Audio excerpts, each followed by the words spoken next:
Bonjour, ça va?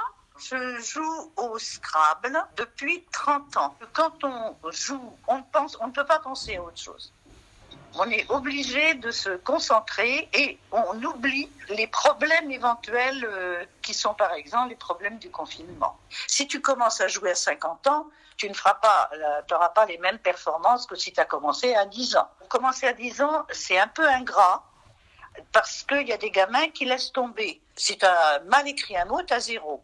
Ils se disent oh là là là là, c'est comme à l'école, et ils veulent pas de ce côté sanction. Et ceux qui sont passionnés, ils s'accrochent, ils continuent. Ces jeunes qui démarrent, là, qui s'accrochent, qui ont 10 ans, 11 ans, 12 ans, c'est le futur réservoir de très grands joueurs. Mais on a le sentiment que leur cerveau, c'est un ordinateur. Il faut expliquer qu'on joue en duplicate.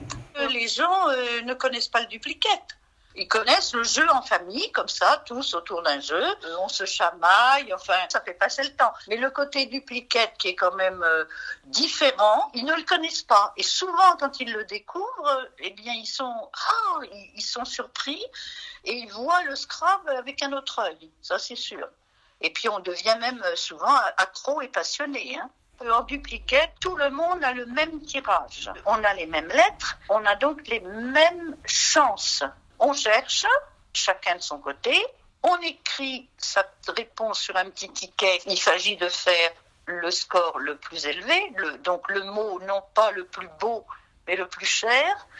On a parfois des 0 si on a fait des fautes d'orthographe. Il y a des joueurs qui sont à 17-18 ans, qui sont capables de faire 5 parties en tournoi de rang sans perdre un point.